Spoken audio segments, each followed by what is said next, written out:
Rådet for Sikker Trafik har flere gange ramt det med danske reklamekampagner, og en af dem er, hjelm har altid været en god idé. Den starter ud med forskellige nærklips af høvdingen, som træder ud for at gå i krig. Vi ser ham blandt andet med frøperspektiv og kontrast, hvor han kan se stor og farlig ud. Når han går udenfor, ser vi alle vikingerne, som han leder. Man kan helt føle spændingen i alle krigerne, mens alle ser op til høvdingen. Pludselig bliver der helt stille, da høvdingens søn kommer løbende ud til ham med en hjelm. Og her starter reklamen med at sige det, den har lyst til. Nemlig, at det er vigtigt at bruge hjelm. Nu så cutter den frem og tilbage mellem høvdingen og en af hans vikinger, mens de har en lang samtale om det er at have hjelm på. Høvdingen prøver at bruge mange forskellige argumenter, som jeg nok har hørt før. Jeg synes, den er ret irriterende, den. Den giver sådan en kløe i hårbunden. Den smadrer mine flætninger! Men til ingen nytte, da hans kone kommer ud og får ham overtalt. Og så tager han endelig hjelmen på. Til sidst siger de så, hjelm har alle dage været en god idé, og de sammenligner en vikinghjelm med en cykelhjelm. Jeg synes egentlig, at den her reklame er rimelig god.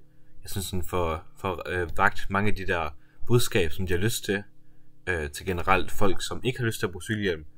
Så de siger, hvor dumt det egentlig er. For selvfølgelig ved alle, at det er smart at bruge hjelm i krig, som en viking. Og det er selvfølgelig også smart at bruge hjelm på cykel eller på scooter. Og det er den sammenhæng, de prøver at lave. De siger også med sønnen og hans kone og de andre vikinger, at du også gør det for dine venner. At hvad nu hvis de mangler dig? Hvilket det siger moren også i videoen. Rådet for Sikker Trafik bruger i den her reklame rigtig meget komedie og bruger rigtig mange andre sjove elementer til at prøve at få deres pointe frem. Jeg tænker personligt, at de har gjort et rigtig godt arbejde med at komme ud med deres budskab og komme igennem den virtuelle firewall, men jeg synes også, at de kunne gjort nogle ting for at gøre det lidt bedre. Personligt, når jeg vil gå efter sådan teenager og lidt ældre og deromkring, vil jeg nok have gjort den lidt kortere. Reklamen kunne passe ind i 15-30 sekunder på YouTube, eller måske endnu kortere på TikTok, ved at cutte noget af starten af og meget samtale midten, og så lidt af slutningen af.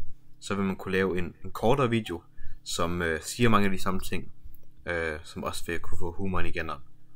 Det vil være en rigtig god måde, synes jeg, at gøre det meget mere relevant til unge mennesker, men jeg kan også godt lide reklamen, som den er nu. Den er lidt lang, men jeg synes, at de gør det rigtig godt. Til sidst vil jeg lige sige tak, Jacob, for at give mig lidt ekstra tid til at lige lave den aflevering. Jeg håber, du kan se, at jeg har brugt lidt ekstra energi på at gøre noget ud af den.